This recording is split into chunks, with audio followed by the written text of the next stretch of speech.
എല്ലാവർക്കും NS easy maths എന്ന YouTube ചാനലിലേക്ക് സ്വാഗതം. ഇതിൽ ഹൈസ്കൂൾ ഹയർ സെക്കൻഡറി വിദ്യാർത്ഥികൾക്കുള്ള മാത്തമാറ്റിക്സ് ക്ലാസ്സുകളാണ് ഈ ചാനലിൽ ഞാൻ ഉൾപ്പെടുത്തിയിട്ടുള്ളത്. ഇപ്പം ഞാൻ ചെയ്യാൻ പോകുന്നത് 10ാം ക്ലാസ്സിലെ ആദ്യത്തെ ചാപ്റ്റർ, പുതിയ SSLC വിദ്യാർത്ഥികൾക്ക് വേണ്ടി 10ാം ക്ലാസ്സിലെ ഫസ്റ്റ് ചാപ്റ്ററായ 11 ചാപ്റ്റേഴ്സ് ആണ് 10ാം ക്ലാസ്സിലുള്ളത്. ആദ്യത്തെ ചാപ്റ്ററിന്റെ ഒരു സ്റ്റാർട്ടിംഗ് ആണ്, ഇൻട്രൊഡക്ഷൻ ആണ് ഞാൻ ഈ വീഡിയോയിൽ ചെയ്യുന്നത്. ഈ ചാനൽ സബ്സ്ക്രൈബ് ചെയ്യാത്തവരുണ്ടെങ്കിൽ നിങ്ങളുടെ താല്പര്യത്തിനനുസരിച്ച് സബ്സ്ക്രൈബ് ചെയ്യാം. ബെൽ ബട്ടൺ ക്ലിക്ക് ചെയ്ത് നോക്കുക. ഇതിന്റെ ബാക്കി എപ്പിസോഡുകൾ ഇതേ ചാപ്റ്ററിന്റെ തന്നെ ശേഷം വരുന്നതായിരിക്കും. അരിത്തമെറ്റിക് സീക്വൻസസ് അഥവാ സമാന്തര ശ്രേണികൾ, ഇതാണ് ചാപ്റ്ററിന്റെ പേര്.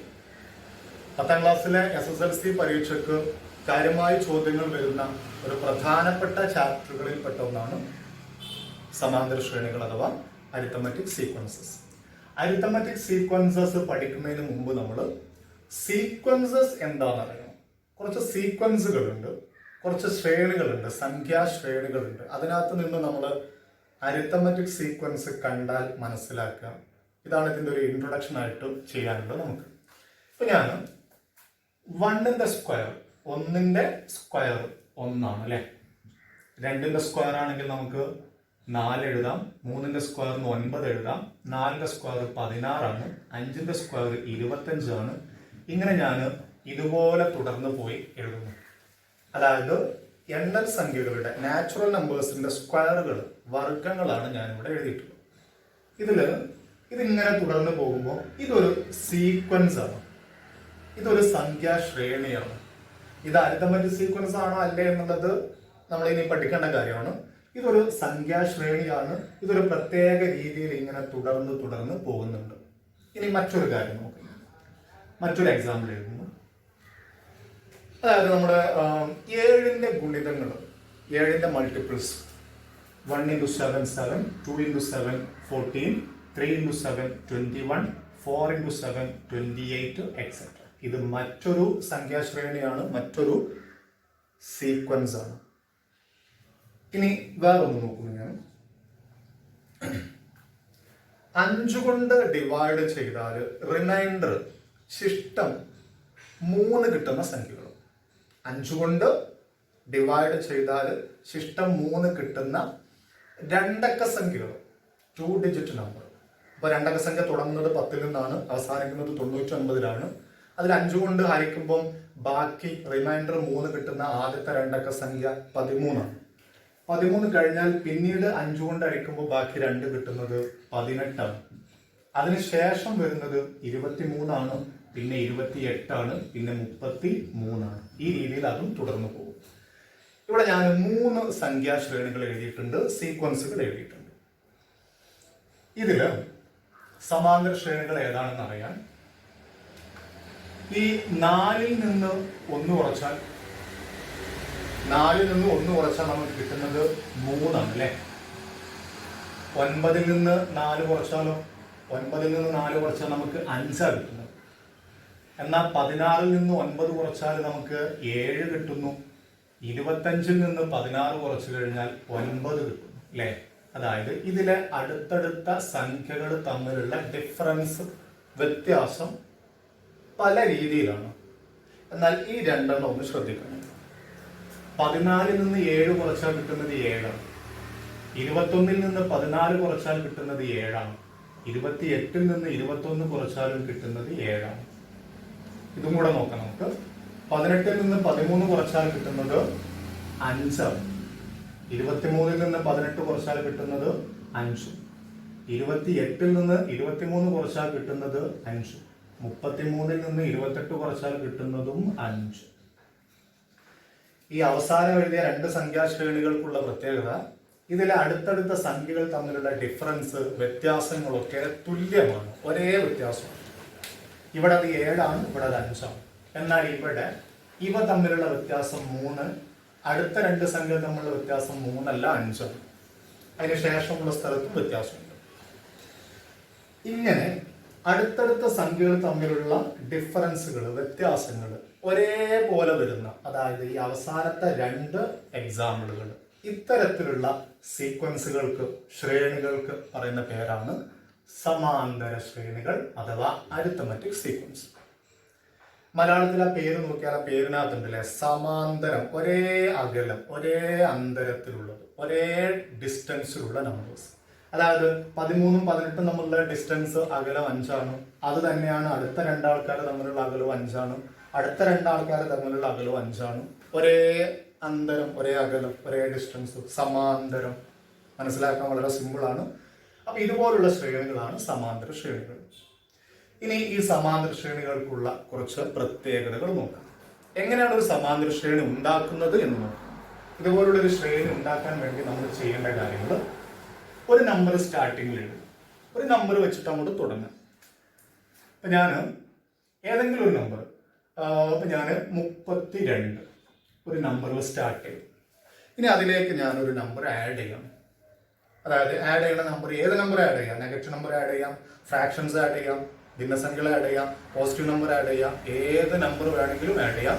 0 അല്ലാത്ത, 0 കൂട്ടിയിട്ട് എഴുതി കഴിഞ്ഞാൽ ഇതേ നമ്പർ തന്നെയായിരിക്കും കിട്ടുക. 0 അല്ലാത്ത ഏത് നമ്പറും നമുക്ക് ഇതിലേക്ക് കൂട്ടിയെഴുതാം. അപ്പൊ ഞാൻ ഇതിലേക്ക് കൂട്ടി എഴുതുന്നത് 6ആണ്. 32ലേക്ക് 6 കൂട്ടിയാൽ 38 കിട്ടും. ആ നമ്പർ തന്നെ വീണ്ടും കൂട്ടണം, വ്യത്യാസപ്പെടുത്താൻ പാടില്ല. 38ലേക്ക് 6 കൂട്ടിക്കഴിഞ്ഞാൽ നമുക്ക് 44 കിട്ടും. ബാക്കിയുള്ള സംഖ്യകൾ എഴുതണമെന്നില്ല. ഈ 3 സംഖ്യകൾ നോക്കിയാൽ തന്നെ മനസ്സിലാകും 6 കൂട്ടിയിട്ടാണ് എഴുതേണ്ടത്. ഒന്നും കൂടെ നമുക്ക് വേണമെങ്കിൽ എഴുതി വെക്കാം. 44ലേക്ക് 6 കൂട്ടിക്കഴിഞ്ഞാൽ നമുക്ക് 50 കിട്ടും. ഇതൊരു സമാന്തര ശ്രേണിയാണ്, ഇതൊരു അരിത്തമെറ്റിക് സീക്വൻസ് ആണ്. ഇവിടെ നമ്മൾ കൂട്ടിയ സംഖ്യ ഓരോ, ഇപ്പൊ നമുക്ക് 38ൽ നിന്ന് 32 കുറച്ചാൽ 6 കിട്ടുന്നു, 44ൽ നിന്ന് 38 കുറച്ചാൽ 6 കിട്ടുന്നു, 50ൽ നിന്ന് 44 കുറച്ചാലും 6 കിട്ടുന്നു. അടുത്തടുത്ത സംഖ്യകൾ തമ്മിലുള്ള ഡിഫറൻസുകൾ, വ്യത്യാസങ്ങൾ തുല്യമായ ശ്രേണി, സമാന്തര ശ്രേണികൾ. ഇത് പല രീതിയിൽ നമുക്ക് വരാനുണ്ട്. സിമ്പിൾ ആയിട്ടുള്ള കാര്യങ്ങളിൽ അങ്ങനെ തുടങ്ങിയിട്ട് നമുക്ക് മുന്നോട്ട് പോകാം.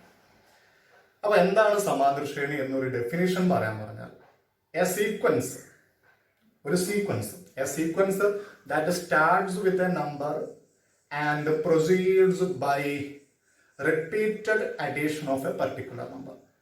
A sequence that starts with a number and proceeds by repeated addition of a particular number. ഒരു സംഖ്യയിൽ നിന്ന് തുടങ്ങി ഒരു പ്രത്യേക സംഖ്യ തന്നെ വീണ്ടും വീണ്ടും കൂട്ടി എഴുതുന്ന ശ്രേണികളാണ് സമാന്തര ശ്രേണികൾ. അങ്ങനെയാണ് നമ്മൾ ഇതിനെ മലയാളത്തിൽ ഡെഫിനിഷൻ പറയാം. അപ്പൊ നമുക്കിനി സമാന്തര ശ്രേണികൾ ഉണ്ടാക്കുന്നത് പല രീതികളിലായിട്ട് നെഗറ്റീവ് സംഖ്യകളൊക്കെ വെച്ചിട്ടുണ്ടാക്കാം. 1-2 എക്സാമ്പിൾ നോക്കാം.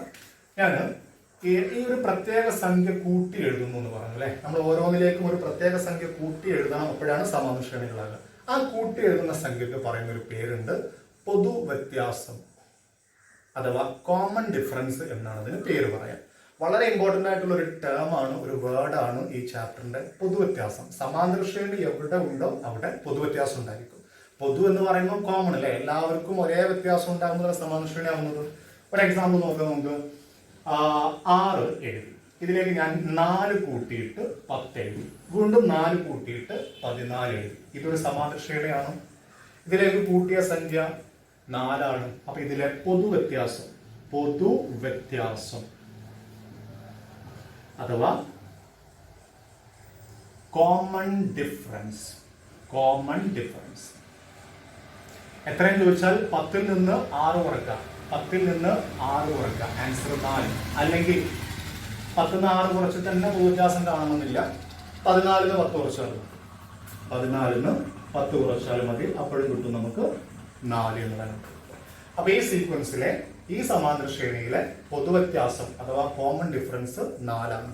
പൊതുവ്യത്യാസത്തിന് നമ്മൾ കൊടുക്കുന്ന അക്ഷരം ഡി എന്ന ഇംഗ്ലീഷ് അക്ഷരം, സ്മോൾ ലെറ്റർ ഡി ആണ് കോമൺ ഡിഫറൻസിനെ, പൊതുവ്യത്യാസത്തിനെ സൂചിപ്പിക്കാൻ വേണ്ടി നമ്മൾ ഈ ചാപ്റ്ററിൽ ഉപയോഗിക്കുക. അപ്പൊ നമുക്ക് ഏതൊരു സമാന്തര ശ്രേണി എഴുതിയാലും അതിനൊരു കോമൺ ഡിഫറൻസ് ഉണ്ടാവും, ഒരു പൊതുവ്യത്യാസം ഉണ്ടാവും. അത് നെഗറ്റീവ് ആകാം, പോസിറ്റീവ് ആകാം, എങ്ങനെ വേണമെങ്കിലും വരാം. ഏത് രീതിയിലാണ് വരുന്നത് എന്നുള്ളത്, ഇപ്പൊ ഞാൻ എടുത്തതൊക്കെ പോസിറ്റീവ് നമ്പറും ഒരു പ്രത്യേക ഒരു എളുപ്പമുള്ള സംഖ്യകൾ വെച്ചിട്ടാണ് ഇപ്പൊ എടുത്തിട്ടുള്ളത്. നമുക്ക് ഇനി കൂടുതലായിട്ടുള്ള കാര്യങ്ങളിലേക്ക് പോവാം. ഞാൻ 20 എന്ന് എഴുതി, ഇതിലേക്ക് ഞാൻ കൂട്ടുന്നത് -5 ആണ്. 20ലേക്ക് ഞാൻ കൂട്ടുന്നത് -5. 20ലേക്ക് -5 കൂട്ടിയാൽ നമുക്ക് 15 ആണ് കിട്ടുക. 15ലേക്ക് -5 കൂട്ടിയാൽ 10 കിട്ടുന്നു അല്ലേ. ഇനി 10ലേക്ക് -5 കൂട്ടിയാൽ എന്താ കിട്ടുക? 5. 5ലേക്ക് -5 കൂട്ടിയാൽ 0. 0ത്തിലേക്ക് -5 കൂട്ടിയാൽ -5. -5ലേക്ക് -5 കൂട്ടിയാൽ -10. ഞാൻ കുറച്ചധികം ടേംസ് എഴുതിയിട്ടുണ്ട് ഇതിനകത്ത്. സാധാരണ ഒരു സമാന്തര ശ്രേണി നമ്മൾ എഴുതുമ്പോൾ മിനിമം 3 സംഖ്യകൾ, കുറഞ്ഞത് 3 സംഖ്യകളെങ്കിലും എഴുതണം. 2 ആകാൻ പാടില്ല. 4, 5, 6 വേണമെങ്കിൽ എത്ര വേണം നമുക്ക് എഴുതാം. പക്ഷെ അത്യാവശ്യത്തിന് ഒരു സമാന്തര ശ്രേണി മനസ്സിലാകാൻ 3 സംഖ്യകൾ എഴുതിയാൽ മതി. ഞാനിവിടെ 3 സംഖ്യകളല്ല, ഏകദേശം 6, 7 സംഖ്യകൾ എഴുതിയിട്ടുണ്ട്. ഇതിനകത്ത് എത്ര പൊതുവ്യത്യാസം ഡി എന്നുള്ള അക്ഷരം കൊണ്ടാണെന്ന് സൂചിപ്പിക്കാം. ഇതിൽ ഈ ഒന്നാമത് എഴുതിയ ആൾക്ക് നമ്മൾ x1 എന്ന് ഉപയോഗിക്കാം. ആദ്യ പദം അഥവാ ഫസ്റ്റ് ടേം x1. രണ്ടാമത് എഴുതുന്ന സംഖ്യക്ക് x2, ഇത് x3, ഇത് x4, ഇത് x5, ഇത് x6, ഇത് x7. ആ എക്സും ആ നമ്പർ എഴുതിയത് ശ്രദ്ധിക്കണേ. x1 എന്ന് ഇങ്ങനെയല്ല എഴുതുക. ഇത്രയും വലിയൊരു 1 എഴുതി വെക്കാൻ പാടില്ല. എക്സ് എഴുതിയിട്ട് ഇവിടെ വലത് ഭാഗത്ത് താഴെയായിട്ട് ചെറുതായിട്ട് x1. അങ്ങനെയാണ് നമ്മൾ ടേംസ് എഴുതി വെക്കുക. അപ്പൊ ടേംസ് ഒക്കെ എഴുതി വെച്ചു. ഇനി നമുക്ക് ഇതിനകത്ത് ഇതിലെ പൊതുവ്യത്യാസം കണ്ടുപിടിക്കാൻ 20ലേക്ക് ഈ സമാന്തര ശ്രേണി കാണുന്ന ചില ആൾക്കാർ പൊതുവ്യത്യാസം 5 ആണെന്ന് പറയാറുണ്ട്. ചാപ്റ്റർ മുഴുവൻ പഠിച്ചു കഴിഞ്ഞിട്ട് അവസാന ഭാഗം എത്തുമ്പോഴും ചില ആൾക്കാർക്ക് ഈ കൺഫ്യൂഷൻ ഉണ്ടാവാറുണ്ട്. ഇതിൽ 5 അല്ല പൊതുവ്യത്യാസം. 20ലേക്ക് നിങ്ങൾ എന്താ കൂട്ടിയത്? 5 ആണ്. 20ലേക്ക് 5 കൂട്ടുമായിരുന്നെങ്കിൽ 25 അല്ല കിട്ടാൻ, 15 അല്ല കിട്ടിയിട്ടുള്ളത്. അപ്പൊ നമ്മൾ കൂട്ടിയത് -5 ആണ്. അതായത് പൊതുവ്യത്യാസം കിട്ടാൻ നിങ്ങൾ x2 എടുത്തിട്ട് അതിൽ നിന്ന് x1 കുറക്കണ്ടേ, ഇങ്ങനെ കുറക്കണം. മുന്നിൽ നിന്ന് ബാക്കോട്ട് മൈനസ് ചെയ്യണം. അപ്പൊ നമുക്ക് 15ൽ നിന്ന് 20 കുറക്കണം. ബേസിക് മാത്തമാറ്റിക്സ് നമ്മൾ ചർച്ച ചെയ്തിട്ടുണ്ടായിരുന്നു. 15ൽ നിന്ന് 20 കുറക്കാൻ പറഞ്ഞാൽ കഴിയില്ല. അപ്പൊ 20ൽ നിന്ന് 15 കുറക്കും. അപ്പൊ നമുക്ക് 5. അങ്ങോട്ട് കുറക്കാൻ പറഞ്ഞാൽ തിരിച്ചു ഇങ്ങോട്ട് കുറക്കല്ലല്ലോ വേണ്ടത്. തിരിച്ചു കുറച്ചതിന് ശേഷം അതിന് പ്രതിവിധിയായിട്ട് നമ്മൾ എന്ത് ചെയ്യണം? മൈനസ് ഇട്ട് കൊടുക്കണം. അപ്പൊ -5 ആണ് പൊതുവ്യത്യാസം. ഇതിൽ ഏതൊരു സംഖ്യ എടുത്തിട്ടും അതിന്റെ തൊട്ട് ബാക്കിലുള്ള സംഖ്യ കുറച്ചാലും -5 കിട്ടുള്ളൂ. ഉദാഹരണമായിട്ട് ഇതിൽ നിന്ന് ഇത് കുറച്ച് നോക്കാം അല്ലെ. ഇതിന്റെ കൂടെ തന്നെ നമുക്ക് ബേസിക് മാത്സ് ഇല്ല. ഞാൻ പറഞ്ഞത് നെഗറ്റീവ് പോസിറ്റീവ് സംഖ്യകളുടെ വർക്കുകൾ സമാന്തര ശ്രേണിയിൽ വളരെ ഇമ്പോർട്ടന്റ് ആയിട്ടുള്ള ഒരു കാര്യം. ഇപ്പൊ ഞാൻ x7 എടുത്തിട്ട് അതിൽ നിന്ന് x6 മൈനസ് ചെയ്ത് ഇങ്ങനെയും നമുക്ക് കോമൺ ഡിഫറൻസ് കണ്ടുപിടിക്കാം, പൊതുവ്യത്യാസം കണ്ടുപിടിക്കാം. x7 എന്ന് പറയുന്നത് -10 ആണ്. കുറക്കണം. x6 എന്ന് പറഞ്ഞാൽ -5. ശ്രദ്ധിക്കണേ, 2 മൈനസ് വരുന്ന സംഭവം. -10 ഇത് കുറക്കണം അല്ലെ.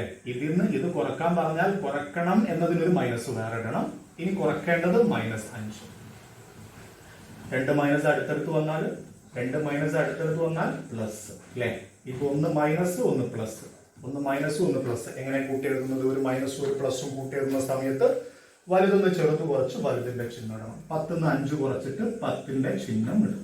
അപ്പൊ -5. കണ്ട, എങ്ങനെ എടുത്താലും പൊതുവ്യത്യാസം. അതുകൊണ്ട് അതിന് പൊതുവ്യത്യാസം എന്ന് പേര് വന്നത്. വ്യത്യാസങ്ങൾ പലതാണെങ്കിൽ പൊതുവായത് കോമൺ എന്ന് നമ്മൾ പറയില്ല. കോമൺ ഡിഫറൻസ് പൊതുവ്യത്യാസം ഉണ്ടായിരിക്കും. അപ്പോൾ ഒരു സമാന്തര ശ്രേണി ഉണ്ടാക്കാൻ എന്താ ചെയ്യേണ്ടത്? ഒരു നമ്പർ സ്റ്റാർട്ട് ചെയ്യാം. അതിലേക്ക് നിങ്ങൾക്ക് ഇഷ്ടമുള്ള ഒരു പൊതുവ്യത്യാസം എടുത്തിട്ട് അതിലേക്ക് കൂട്ടാം. അതന്നെ വീണ്ടും ആഡ് ചെയ്യാം. അങ്ങനെ ഒരു മിനിമം 3 ടേംസ് എഴുതുക. അതിലധികം ടേംസ് എഴുതിയാലും കുഴപ്പമില്ല. നമുക്ക് മറ്റൊരു എക്സാമ്പിൾ കൂടെ നോക്കാം. ഞാൻ -12 ഫസ്റ്റ് ടേം ആയിട്ട് -12 എഴുതും. First term -12. First term x1 ആയിട്ട് -12 എടുത്തു. ഇതിൽ കോമൺ ഡിഫറൻസ് ആയിട്ട് എടുക്കേണ്ടത് 6. First term -12, common difference 6. അപ്പൊ -12 ആദ്യം എടുക്കും. ഇതിലേക്ക് നിങ്ങൾ 6 കൂട്ടണം. -12ലേക്ക് 6 കൂട്ടിയാൽ -12ലേക്ക് 6 കൂട്ടിയാൽ -6 ആണ് കിട്ടുക. വീണ്ടും ഈ -6ലേക്ക് 6 കൂട്ടണം. -6ലേക്ക് 6 കൂട്ടിയാൽ എന്താ സംഭവിക്കുക? ഒന്ന് പ്ലസ് ആണ്, ഒന്ന് മൈനസ് ആണ് അല്ലെ. വലുതെന്ന് ചെറുത് കൊടുക്കും. ഇവിടെ വലുതും ചെറുതും ഒക്കെ 6 ആണ്. അതായത് ബേസിക് മാത്സിൽ പറഞ്ഞൊരു വേർഡ്, ഒരു സംഭവം നമുക്ക് എടുക്കാം. 6 രൂപ കടമുള്ള ഒരാൾക്ക് 6 രൂപ കിട്ടി. എന്താ സംഭവിക്കുക? ആ കിട്ടിയ 6 രൂപ അയാൾ കടം കൊടുക്കാനുള്ള ആൾക്ക് കൊടുത്തു. ഇനി അയാളുടെ അടുത്ത് ക്യാഷ് ഇല്ല, കടം വീടി, അയാൾക്ക് ഒന്നും ഇനി കടമില്ല, അയാൾക്ക് ഒന്നും കയ്യിലുമില്ല, അയാൾ ഒരു 0 ആണ്. ഇനി ഒന്നും അയാളുടെ അടുത്ത് ബാലൻസ് ഇല്ല. അതിന്റെ ആൻസർ 0. 0 ഇട്ട് കഴിഞ്ഞാൽ പിന്നെ അതിന് പ്ലസ് വേണോ മൈനസ് വേണോ ആലോചിക്കണ്ട. 0 എന്ന് പറയുന്നത് നെഗറ്റീവും അല്ല പോസിറ്റീവും അല്ലാത്തൊരു സംഖ്യയാണ്. അപ്പൊ ഇവിടെ ഈ -6ലേക്ക് 6 കൂട്ടിക്കഴിഞ്ഞാൽ നമുക്ക് അടുത്ത ടേം ആയിട്ട് 0 ആണ് കിട്ടുക. 3 ടേംസ് എഴുതി, ഇത് മതി ഒരു സമാന്തര ശ്രേണി ഉണ്ടാക്കാൻ. അടുത്ത ടേമും കൂടെ വെറുതെ ഒന്ന് കണ്ടു നോക്കണം. 0ലേക്ക് 6 കൂട്ടിയാൽ 6, ഇങ്ങനെ തുടർന്ന് പോകുന്ന ഒരു സമാന്തര ശ്രേണി. ഇതിലെ കോമൺ ഡിഫറൻസ് എങ്ങനെ നമ്മൾ കണ്ടുപിടിക്കുക? ഡി എടുക്കാൻ ഏതെങ്കിലും ഒരു ടേം എടുത്തിട്ട് അതിന്റെ തൊട്ട് ബാക്കിലുള്ള ടേം കുറക്കണം. അപ്പൊ നമുക്ക് 0 കുറക്കണം -6, ആൻസർ 0. 2 മൈനസ് അടുത്തടുത്ത് വന്ന പ്ലസ്, ആൻസർ 6. കോമൺ ഡിഫറൻസ് 6 ആയിരുന്നു നമ്മൾ എടുത്തത്. ഇത് നമുക്ക് ഫ്രാക്ഷൻസ് വരുമ്പോൾ എങ്ങനെ ചെയ്യാൻ നോക്കാം.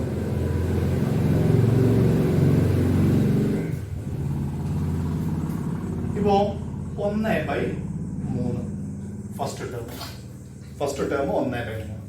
ഇതിലേക്ക് കോമൺ ഡിഫറൻസ് ആയിട്ട് നിങ്ങൾ 2 ആണ് എടുക്കുന്നത്. കോമൺ ഡിഫറൻസ് ആയിട്ട് 2. അപ്പൊ 1/3ലേക്ക് നമുക്ക് 2 കൂട്ടിയിട്ട് എഴുതാം. 1/3ലേക്ക് 2 കൂട്ടുന്നത് എങ്ങനെ? 1/3 കൂട്ടണം 2, ഇങ്ങനെയാണല്ലോ നമ്മൾ രണ്ടാമത്തെ ടേം കണ്ടുപിടിക്കുക. സെക്കൻഡ് ടേം കണ്ടുപിടിക്കാൻ എന്ത് ചെയ്യണം? ഫസ്റ്റ് ടേമിലേക്ക് കോമൺ ഡിഫറൻസ് ആഡ് ചെയ്യണം. First term 1/3 common difference. 1/3ലേക്ക് 2 കൂട്ടുന്ന സമയത്ത് ഈ 2ന്റെ താഴെ നമുക്ക് തൽക്കാലം ഒരു 1 ഇടാം, ഒരു ഫ്രാക്ഷൻ ആക്കാൻ വേണ്ടി. ഏത് സംഖ്യയുടെയും താഴെ ഒരു 1 ഉണ്ടാവും. ഇപ്പൊ ഇത് കൂട്ടുന്നതായി അല്ലെ? ഭിന്നസംഖ്യകൾ കൂട്ടുമ്പോൾ നമ്മൾ എന്താ നോക്കേണ്ടത്? ഛേദങ്ങൾ തുല്യമല്ല. അതുകൊണ്ട് നമ്മൾ എന്ത് ചെയ്യണം? ക്രോസ് മൾട്ടിപ്ലൈ ചെയ്യണം. 1 × 1 1 പ്ലസ് 3 × 2 6 ബൈ 3 × 1 3. ആൻസർ 7/3. അപ്പൊ ആദ്യത്തെ നമ്പർ 1/3, രണ്ടാമത്തെ നമ്പർ 7/3. നമുക്ക് ഒരു സംഖ്യയും കൂടെ കിട്ടും. മൂന്നാമത്തെ ടേം കണ്ടുപിടിക്കാൻ രണ്ടാമത്തെ ടേം എടുത്തു 7/3. അതിലേക്ക് വീണ്ടും നമ്മൾ റിപ്പീറ്റഡ് അഡീഷനാണ്, വീണ്ടും കൂട്ടണം. നമ്മൾ ആരെയാണ് കൂട്ടേണ്ടത്? പൊതു വ്യത്യാസത്തിന്. അപ്പൊ ഇതിലേക്ക് 2 കൂട്ടും. 2ന്റെ താഴെ ഒരു 1 ചെയ്യും. ഡിനോമിനേറ്റേഴ്സ് സെയിം അല്ലാത്തത് കൊണ്ട് ക്രോസ് മൾട്ടിപ്ലൈ ചെയ്യാം. 7 × 1 7 പ്ലസ് 3 × 2 6 ബൈ 3 × 1 3. അപ്പൊ 7 + 6 ബൈ 3 ക്രോസ് ചെയ്താൽ കിട്ടുന്നത് 7 × 1 7 പ്ലസ് 3 × 2 6 ബൈ 3 × 1 3. ഇത് കൂട്ടിക്കഴിഞ്ഞാൽ 7 + 6 13. 13/3 ആണ് അടുത്ത ടേം. ഇനി ഒരു കോമ ഇട്ടിട്ട് ഇങ്ങനെ എക്സെട്ര എന്ന് കൊടുത്താൽ സമാന്തര ശ്രേണിയായി. ഇങ്ങനെയാണ് നമ്മൾ ഒരു ഫസ്റ്റ് ടേമും ഒരു കോമൺ ഡിഫറൻസും തന്നു കഴിഞ്ഞാൽ സമാന്തര ശ്രേണി ഉണ്ടാക്കേണ്ടത്. നമുക്കിനി ഒരു ചോദ്യം നോക്കാം. സമാന്തര ശ്രേണിയിലെ ഒരു സിമ്പിൾ ആയിട്ടുള്ള ചോദ്യം. ഇവിടെ ഒരു ചിത്രം തന്നിട്ടുണ്ട്. ഒരു വലിയ ത്രികോണം ട്രയാങ്കിൾ തന്നിട്ടുണ്ട്. അതിനകത്ത് 4 റോസ് 4 വരികളിലായിട്ട് ചെറിയ ത്രികോണങ്ങൾ കൊടുത്തിട്ടുണ്ട്. ഇതിലെ ഓരോ വരിയിലെയും ഓരോ റോയിലെയും നമ്പർ ഓഫ് ട്രയാങ്കിൾസ്, ത്രികോണങ്ങളുടെ എണ്ണങ്ങൾ നമുക്കൊന്ന് നോക്കാം. ഇപ്പോൾ ആദ്യത്തെ റോയിൽ, ഫസ്റ്റ് റോയിൽ ഒരൊറ്റ ട്രയാങ്കിൾ ആണ് അല്ലേ, ഒരു ത്രികോണം. അപ്പൊ ഞാൻ അതിന്റെ എണ്ണം 1 എന്ന് കൊമ. രണ്ടാമത്തെ റോയിൽ 1 2 3 3 ത്രികോണങ്ങളുണ്ട്. ആ 3 ഞാൻ ഇവിടെ ഇടും. അടുത്ത റോയിൽ 1 2 3 4 5 ത്രികോണങ്ങളാണ്. അപ്പൊ ത്രികോണങ്ങളുടെ എണ്ണം 5. നാലാമത്തെ റോയിൽ 1 2 3 4 5 6 7 ത്രികോണങ്ങൾ. ഇതിലെ ത്രികോണങ്ങളുടെ എണ്ണങ്ങൾ പോകുന്നത് ശ്രദ്ധിക്കുക. ത്രികോണങ്ങളുടെ എണ്ണങ്ങൾ 1 3 5 7. ഈ ശ്രേണിക്ക് എന്തെങ്കിലും പ്രത്യേകതകളുണ്ടോ? പ്രത്യേകത നമ്മൾ ഈ ചാപ്റ്റർ പഠിക്കുന്നതിന് മുമ്പ് തന്നെ നമുക്കറിയാം, ഇത് ഒറ്റ സംഖ്യകളാണ്, ഓഡ് നമ്പേഴ്സ് ആണ്.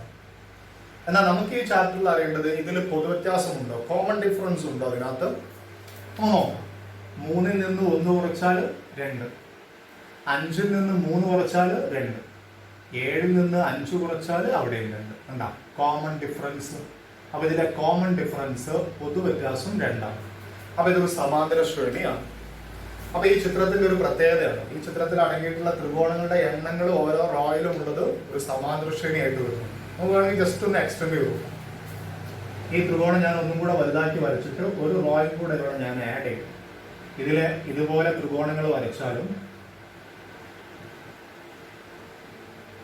ഇത് പ്രകാരം ഇവിടെ ഏത് നമ്പറാണ് വരേണ്ടത്? 7ലേക്ക് 2 കൂട്ടിക്കഴിഞ്ഞാൽ 9 ആണ് വരേണ്ടത്. അപ്പൊ ഇതിനകത്ത് 9 ത്രികോണങ്ങൾ ഉണ്ടോ നോക്കാം നമുക്ക്. 1, 2, 3, 4, 5, 6, 7, 8, 9 ത്രികോണങ്ങൾ. അപ്പൊ ഇതിലെ ത്രികോണങ്ങളുടെ എണ്ണങ്ങളുടെ ശ്രേണി ഒരു സമാന്തര ശ്രേണിയാണ്, അരിത്തമെറ്റിക് സീക്വൻസ് ആണ് കിട്ടുന്നത്. ഇതിലെ പൊതുവ്യത്യാസം 2. നമുക്ക് കുറച്ച് സംഖ്യാശ്രേണികൾ ഇവിടെ കൊടുത്തിട്ടുണ്ട്. 4 സംഖ്യാശ്രേണികളുണ്ട്, 4 സീക്വൻസുകളുണ്ട്. ഈ 4 സമാന്തര ശ്രേണികളാണോ അരിത്തമെറ്റിക് സീക്വൻസുകളാണോ എന്ന് നമുക്കൊന്ന് ചെക്ക് ചെയ്ത് നോക്കാം. പരിശോധിക്കുന്നത് എങ്ങനെയാണെന്ന് നോക്കാം. ഞാൻ ഒന്നാമത്തതോടെ പരിശോധിച്ച് നോക്കാം. 100, 91, 82. ഇതിൽ കോമൺ ഡിഫറൻസ് ഉണ്ടോ എന്ന് നോക്കിയാൽ മതി. അതായത് പൊതുവ്യത്യാസമുണ്ടോ, ഈ ശ്രേണിയിൽ പൊതുവ്യത്യാസമുണ്ടോ, ഒരേ സംഖ്യ ഇങ്ങനെ കൂടി കൂടി പോകുന്നതാണോ? ഇവിടെ കൂടി കൂടി പോകുന്നതല്ല, കുറഞ്ഞു വരുന്നതാണെന്നുള്ളൊരു സംശയം തോന്നുന്നു. കുറഞ്ഞു വന്നോട്ടെ. നെഗറ്റീവ് സംഖ്യകൾ കൂട്ടുമ്പോഴാണ് സംഖ്യകൾ കുറയാം. കൂട്ടുന്ന സംഖ്യ നെഗറ്റീവ് ആകാം, പോസിറ്റീവ് ആകാം, ഭിന്നസംഖ്യകളാവാം, എന്ത് സംഖ്യകളും കൂട്ടാമെന്ന് പറഞ്ഞു. ഒരു സംഖ്യയിലേക്ക് ഒരു നെഗറ്റീവ് സംഖ്യ കൂട്ടിയാൽ ആദ്യമുള്ളതിനേക്കാൾ ചെറുതാണ് പിന്നീട് വരിക. അപ്പൊ അത് നോക്കിയിട്ട് സമാന്തര ശ്രേണി ആണോ അല്ലേ എന്നുള്ളത് പറയാൻ കഴിയില്ല. പൊതുവ്യത്യാസമുണ്ടോ അഥവാ ഇതിന് കോമൺ ഡിഫറൻസ് ഉണ്ടോ എന്ന് ചെക്ക് ചെയ്യാം. അപ്പൊ നമുക്ക് 91 നിന്ന് 100 കുറക്കാം. 91 നിന്ന് 100 കുറക്കാം. 91 മൈനസ് 100. ആൻസർ -9 എന്ന് കിട്ടും. 91 100 കുറക്കാൻ കഴിയില്ല. അപ്പൊ 100 91 കൊടുക്കുക. 9 എന്നിട്ട് 100ന്റെ ചിഹ്നം ഇവിടെ, അതായത് മൈനസ്.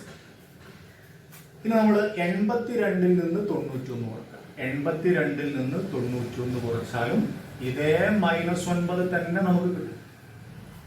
91 നിന്ന് 82 കുറച്ചാൽ 9 ആണ് കിട്ടുക. 9ഉം 82ഉം ആണ് 91. പിന്നെ ഈ വലതിന്റെ ചിഹ്നം ഇട്ട് കൊടുക്കും -1. അപ്പൊ ഇവിടെ അടുത്തടുത്ത സംഖ്യകൾ തമ്മിലുള്ള വ്യത്യാസം സെയിം ആണ്, ഈക്വൽ ആണ്, തുല്യമാണ്, പൊതുവ്യത്യാസമുണ്ട്. അപ്പൊ ഇതൊരു സമാന്തര ശ്രേണിയാണ്. അപ്പൊ ഇതൊരു സമാന്തര ശ്രേണിയാണ് എന്നിട്ട് നമുക്ക് ഇനി നമുക്ക് അടുത്തത് നോക്കാം. 4, 10, 13. സിമ്പിൾ ആയിട്ടുള്ള കാര്യമാണ്. 10ൽ നിന്ന് 4 കുറക്കുക 6. 13ൽ നിന്ന് 10 കുറക്കുക. 13ൽ നിന്ന് 10 കുറക്കുക. എത്ര കിട്ടുക നമുക്ക്? 3. എന്താ കിട്ടിയത്? ഇവിടെ ഈ 2 സംഖ്യകൾ തമ്മിലുള്ള വ്യത്യാസം 6 ആണ്. എന്നാൽ ഈ സംഖ്യ തമ്മിലുള്ള വ്യത്യാസം 3 ആണ്. പൊതുവ്യത്യാസം ഉണ്ടോ? കോമൺ ഡിഫറൻസ് ഉണ്ടോ? ഇല്ല. അപ്പൊ ഇതൊരു സമാന്തര ശ്രേണി അല്ല, അരിത്തമെറ്റിക് സീക്വൻസ് അല്ല. നമുക്ക് അടുത്തതിലേക്ക് വരാം. 2/5, 4/6, 6/7. ഒറ്റ നോട്ടത്തിൽ കണ്ടിട്ട് സംഖ്യകളെ വിലയിരുത്തിയിട്ട് ഒന്നും നിങ്ങൾ ഇത് സമാന്തര ശ്രേണി ആണോ അല്ലേ എന്ന് പറയുന്നത് ശരിക്കും ശ്രദ്ധിച്ച്, പ്രത്യേകിച്ച് ഭിന്നസംഖ്യകളാണെങ്കിൽ, ഫ്രാക്ഷൻസ് ആണെങ്കിൽ ശരിക്കും എഴുതി ചെയ്ത് നോക്കണം. 4/6 നിന്ന് 2/5 കുറക്കുന്നത് എങ്ങനെ? 4/6 നിന്ന് 2/5 കുറക്കുന്നു. ഛേദങ്ങൾ തുല്യമാണോ? അല്ല. അപ്പൊ നമുക്ക് ക്രോസ് മൾട്ടിപ്ലിക്കേഷൻ. 4 × 5 20. പിന്നെ ഇവിടുത്തെ വർക്ക് മൈനസ്. ഇവിടുന്ന് ഇങ്ങോട്ട് 6 × 2 12. ബൈ താഴെ 6 × 5 30. ആൻസർ വരിക 20ൽ നിന്ന് 12 കുറച്ചാൽ 8. 8/30. 8/30. ഇനി 6/7 നിന്ന് 4/6 കുറച്ചാലും 6/7 നിന്ന് 4/6 കുറക്കണം. മുകളിൽ മായ്ച്ച് അവിടെ എഴുതാം നമുക്ക്.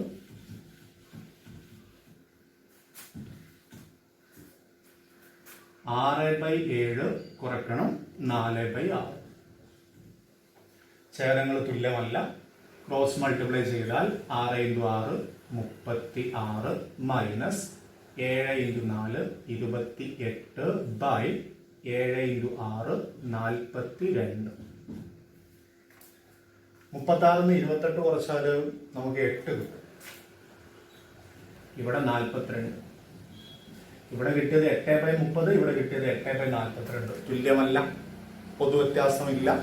അപ്പൊ ഇതും ഒരു സമാന്തര ശ്രേണിയല്ല, അരിത്തമെറ്റിക് സീക്വൻസ് അല്ല. നമുക്ക് ഒരെണ്ണം ഒരു ഡെസിമൽ ആയിട്ട് എല്ലാ തരത്തിലുള്ള സംഖ്യകളും വരാൻ വേണ്ടിയിട്ടാണ് ഇങ്ങനെ എഴുതിയത്. ആവശ്യമുള്ള സ്ഥലത്ത് എത്തുന്ന സമയത്ത് പോസ് ചെയ്തിട്ട് എഴുതിയെടുത്താൽ മതി. ഇനി നമുക്ക് അവസാനത്തെ 4ാമത്തെ ക്വസ്റ്റ്യൻ നോക്കാം. 5.2, 7.4, 9.5. രണ്ടാമത്തതിൽ നിന്ന് ഒന്നാമത്തെ കുറക്കാം. 7.4 കുറക്കണം 5.2. ശ്രദ്ധിക്കണേ, ഡെസിമൽസ്, ദശാംശ സംഖ്യകൾ കുട്ടികൾക്ക് ബുദ്ധിമുട്ടുണ്ടാക്കുന്ന ഒരു ഏരിയയാണ്. ദശാംശ സംഖ്യകൾ കൂട്ടുമ്പോഴും കുറക്കുമ്പോഴും അവ എഴുതുന്ന സ്ഥലം ശ്രദ്ധിക്കുക. ഈ പോയിന്റുകൾ നേരെ നേരെ വരുന്ന രീതിയിലായിരിക്കണം എഴുതേണ്ടത്. പോയിന്റുകൾ നേരെ നേരെ, ഒന്നിന് നേരെ താഴെ മറ്റത് വരുന്ന രീതിയിൽ എഴുതിയിട്ടാണ് കൂട്ടുന്നതും കുറക്കുന്നതും. നമുക്ക് കുറച്ച് നോക്കാം. 4-ന് 2 കുറച്ചാൽ 2. ഈ പോയിന്റ് അതേപോലെ അവിടെ ഇട്ട് നോക്കാം. 7-ന് 5 കുറച്ചാൽ 2. ആൻസർ കിട്ടുന്നത് 2.2. 9.5-ന് 7.4 കുറച്ചാൽ 9.5 കുറക്കണം 7.4. 5-ന് 4 കുറച്ചാൽ 1 പോയിന്റ് കിട്ടും. 9-ന് 7 കുറച്ചാൽ 2. ആൻസർ കിട്ടിയത് 2.1. ഇവിടുത്തെ വ്യത്യാസം 2.2. ഇവിടുത്തെ വ്യത്യാസം 2.1. തുല്യമല്ലാത്തതുകൊണ്ട് ഇവിടെയും പൊതു വ്യത്യാസമില്ല, കോമൺ ഡിഫറൻസ് ഇല്ല. ഇതും ഒരു സമാന്തര ശ്രേണി അല്ല. ഇങ്ങനെയാണ് തന്നിട്ടുള്ള ഒരു സംഖ്യാശ്രേണി സമാന്തര ശ്രേണി ആണോ അല്ലേ എന്ന് നമ്മൾ പരിശോധിക്കുക. അടുത്തടുത്ത സംഖ്യകൾ തമ്മിലുള്ള വ്യത്യാസം കണ്ടിട്ട് അത് തുല്യമാണോ എന്ന് നോക്കിയാൽ മതി. നമ്മളിപ്പോൾ പഠിച്ച ഭാഗത്തു നിന്നും ഇപ്പം നമ്മളൊരു സമാന്തര ശ്രേണി എന്താണെന്നും അതിലെ കോമൺ ഡിഫറൻസ് എന്താണെന്നും ഒരു സീക്വൻസ് സംഖ്യാശ്രേണി കണ്ടാൽ അത് സമാന്തര ശ്രേണി ആണോ അല്ലേ എന്ന് ചെക്ക് ചെയ്യുന്നതും, എങ്ങനെ നമുക്കൊരു ആദ്യ പദവും പൊതുവ്യത്യാസവും കോമൺ ഡിഫറൻസ് കിട്ടിയാൽ ഒരു സീക്വൻസിൽ ആദ്യത്തെ ഒരു 3 ടേംസ് മിനിമം എഴുതുക, ഇങ്ങനെയുള്ള കാര്യങ്ങളെ ചർച്ച ചെയ്യും. അതിൽ നിന്ന് കുറച്ചൊരു 5 ചോദ്യങ്ങളാണ് ബോർഡിൽ എഴുതിയിട്ടുള്ളത്. Check whether each of the following is an AS or not. AS എന്ന് പറഞ്ഞാൽ ഇംഗ്ലീഷ് മീഡിയം കുട്ടികൾ പ്രത്യേകം ശ്രദ്ധിക്കുക, അരിത്തമെറ്റിക് സീക്വൻസ്. മലയാളം മീഡിയം കുട്ടികൾക്കും AS എന്ന് ഷോർട്ടിൽ എഴുതാം. If it is an ASO, write the next 2 terms. ഈ 5 ചോദ്യങ്ങളിൽ ഓരോന്നിലും ഇത് അരിത്തമെറ്റിക് സീക്വൻസ് ആണോ അല്ലേ എന്ന് ചെക്ക് ചെയ്യണം. സമാന്തര ശ്രേണി താഴെ കൊടുത്തിട്ടുള്ള ഓരോന്നും സമാന്തര ശ്രേണി ആണോ അല്ലേ എന്ന് പരിശോധിക്കുക. സമാന്തര ശ്രേണി ആണെങ്കിൽ അതിലെ തൊട്ടടുത്ത 2 പദങ്ങൾ കൂടി എഴുതുക. ഇതാണ് ഇതിന്റെ മലയാളം ചോദ്യം. ഇതിൽ ഏതൊക്കെയാണ് സമാന്തര ശ്രേണികൾ എന്ന് നിങ്ങൾ കണ്ടുപിടിക്കുക. കണ്ടുപിടിച്ചിട്ട് സമാന്തര ശ്രേണി ആണെങ്കിൽ അവയിലെ തൊട്ടടുത്ത് വരുന്ന 2 പദങ്ങൾ കൂടി എഴുതും. 3 പദങ്ങൾ ഓരോന്നിനും എഴുതി വെച്ചിട്ടുള്ളത്. ഉദാഹരണത്തിന് ഇത് സമാന്തര ശ്രേണി ആണെങ്കിൽ തൊട്ടടുത്ത 2 പദങ്ങളും കൂടെ എഴുതും. ആദ്യം സമാന്തര ശ്രേണി ആണോ ഇല്ല എന്നുള്ളത് പരിശോധിക്കണം. പരിശോധിക്കാൻ ഞാൻ പറഞ്ഞുതരാം. ഈ സംഖ്യയിൽ നിന്ന് ഇത് കുറയ്ക്കുക, രണ്ടാമത്തിൽ നിന്ന് ഒന്നാമത്തത് കുറയ്ക്കുക, മൂന്നാമത്തതിൽ നിന്ന് രണ്ടാമത്തതും കുറയ്ക്കുക. ഒരേ സംഖ്യ കിട്ടുന്നുവെങ്കിൽ സമാന്തര ശ്രേണി ആയിരിക്കും. ആ സംഖ്യയാണ് പൊതുവ്യത്യാസം. ആ സംഖ്യ ശേഷം കൂട്ടി കൊടുത്താൽ തൊട്ടടുത്ത 2 പദങ്ങളും കിട്ടും. 5 ചോദ്യങ്ങളാണ്. വീഡിയോ പോസ്റ്റ് ചെയ്തിട്ട് 5 ചോദ്യങ്ങൾ എഴുതിയെടുക്കുക. എഴുതിയെടുത്തിട്ടുള്ള ചോദ്യങ്ങൾ കംപ്ലീറ്റ് ചെയ്ത് നോക്കുക. ചെയ്ത് നോക്കിയിട്ട് നിങ്ങൾ കമന്റ് ബോക്സിലോ അല്ലെങ്കിൽ നമ്മുടെ വാട്സപ്പ് നമ്പറിലോ നിങ്ങൾക്ക് അതിന്റെ ആൻസറുകൾ, ഡൗട്ടുകൾ ക്ലിയർ ചെയ്യാൻ പറ്റും. ക്വസ്റ്റ്യൻസ് എഴുതിയെടുക്കുക. ഹോംവർക്ക് ക്വസ്റ്റ്യൻസിലെ രണ്ടാമത്തെ ചോദ്യം, അരിത്തമെറ്റിക് സീക്വൻസ് സമാന്തര ശ്രേണി എന്നൊരു ചാപ്റ്ററിലെ രണ്ടാമത്തെ ഹോംവർക്ക് ക്വസ്റ്റ്യൻ ആണ്. ക്വസ്റ്റ്യൻ നമ്പർ 2 ആണ്. Write the first 3 terms of each of the following arithmetic sequences. AS എന്ന് കണ്ടാൽ ഒരിക്കൽ കൂടി പറയാം, അരിത്തമെറ്റിക് സീക്വൻസ് അഥവാ സമാന്തര ശ്രേണി. ഷോർട്ടായിട്ട് എഴുതുന്നതാണ്. ഈ താഴത്ത് ഞാൻ 1, 2, 3, 4, 5, 6 ചോദ്യങ്ങളുണ്ട്. ഈ 6 ചോദ്യങ്ങളിലും ഓരോന്നിലും ഫസ്റ്റ് 3 ടേംസ് എഴുതാനാണ്. മലയാളം മീഡിയംകാർ ശ്രദ്ധിക്കുക, താഴെ കൊടുത്തിട്ടുള്ള ഓരോന്നിലും തന്നിട്ടുള്ള സമാന്തര ശ്രേണിയിലെ ആദ്യത്തെ 3 പദങ്ങൾ എഴുതും. First term 42, common difference -3. ആദ്യത്തെ പദം 42, പൊതുവ്യത്യാസം -3. അപ്പൊ ആദ്യത്തെ പദം അവിടെ ഉണ്ട് അല്ലെ. രണ്ടാം പദം വേണം, മൂന്നാം പദം വേണം. ഓക്കെ, ഇവിടെ ആദ്യത്തെ പദം 1/7, പൊതുവ്യത്യാസം 5. അപ്പൊ രണ്ടാമത്തെ പദവും മൂന്നാമത്തെ പദവും കണ്ടാൽ ആദ്യത്തെ 3 പദങ്ങളായി. ഒരു പദം ഓൾറെഡി ഇവിടെ തന്നിട്ടുണ്ട്. ഇവിടെ ശ്രദ്ധിക്കാം, ഇവിടെയും ശ്രദ്ധിക്കുക. ഈ 2 ചോദ്യങ്ങളിൽ നാലാമത്തെ ടേം 100, പൊതുവ്യത്യാസം 10. നാലാമത്തെ പദം തന്നിട്ട് ആദ്യത്തെ 3 പദങ്ങൾ എഴുതാൻ പറയുമ്പോൾ നമ്മൾ താഴോട്ട് ഇറങ്ങണം. മുന്നോട്ട് പോകുമ്പോൾ പൊതുവ്യത്യാസം കൂട്ടിയിട്ട് എഴുതുമ്പം താഴോട്ട് വരുമ്പം കുറച്ച് എഴുതാൻ ശ്രദ്ധിക്കും. ഇവിടെയും അതുപോലെ നാലാമത്തെ പദം 55 ആണ്, പൊതുവ്യത്യാസം -2 ആണ്. അപ്പൊ 55ലേക്ക് -2 കൂട്ടരുത്. 55ന്ന് -2 കുറക്കുമ്പോൾ മൂന്നാമത്തെ കിട്ടും. വീണ്ടും -2 കുറക്കുമ്പോൾ രണ്ടാമത്തെ കിട്ടും. വീണ്ടും -2 കുറക്കുമ്പോൾ ഒന്നാമത്തെ കിട്ടും. അങ്ങനെ ആദ്യത്തെ 3 പദങ്ങൾ കണ്ടുപിടിക്കാം. ബാക്കിയുള്ള 2 ചോദ്യങ്ങളിലും ഡയറക്റ്റ് ആണ്. ആദ്യത്തെ പദം തന്നിട്ടുണ്ട് 4.7 4.7 പൊതുവ്യത്യാസമുണ്ട്. ഇവിടെ ആദ്യത്തെ പദമുണ്ട് -50 പൊതുവ്യത്യാസമുണ്ട്. ഓരോന്നിലും ആദ്യത്തെ 3 പദങ്ങൾ എഴുതുക. ഈ 2 ചോദ്യങ്ങൾ ശ്രദ്ധിച്ച് ചെയ്യണം. അപ്പോൾ വീഡിയോ പോസ് ചെയ്തിട്ട് ചോദ്യങ്ങൾ എഴുതിയെടുക്കണം, കംപ്ലീറ്റ് എഴുതിയെടുക്കണം. ഓക്കെ.